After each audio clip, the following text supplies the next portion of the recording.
وقتی که درباره کبر پیامبر در مجلسی با یارانش صحبت کردن، گفتن کبر یعنی برهم دهنده انسانیت و شخصیت و حیثیت و آبروی شخص در دنیا و آخرت است و به ناکامی میبرد دیگر. یکی از یاران خیستند و گفتن ای رسول خدا، وقتی که انسانی که مال دارد، ثروت دارد، دارندگی دارد، اگر لباسی زیبا، پایافزالی زیبا، یعنی کلاپوشی زیبا، یعنی چیز داشته باشد، اگر پوشد استفاده کند، این کبر است. گفت نه، کبر زیبا پوشیدن نیست. زیبا پوشیدن سنت است، خوشبویی کردن سنت است. کبر کسی را ناجا تحقیر کردن است. کبر حق را قبول نکردن است. کبر کسی را آزار دادن است.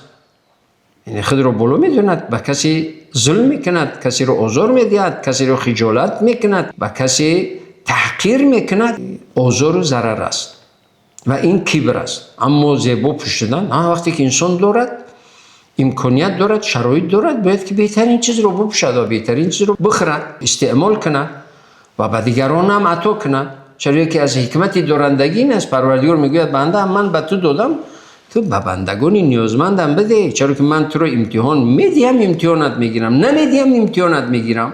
ولی مهم اساس مسلمان باید در این همه امتحان هایی که عبارت از پست و بلندی ها هست، باید در این امتحان ها کامیاب شود است.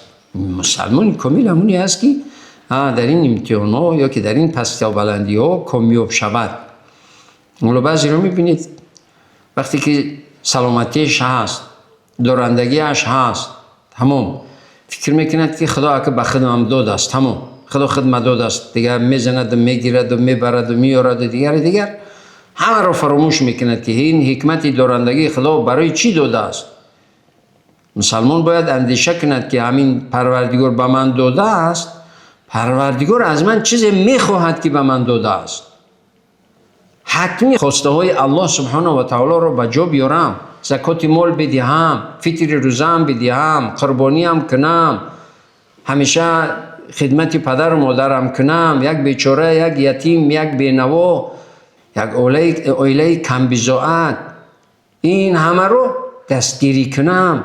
چرا این همه کنم؟ به خاطر که پروردگارم داد است به من. وقتی که این همه رو انجام میدهد، یعنی حکمت دارندگی رو درک میکند و پروردگار داد است، از اون همین رو میخواهد.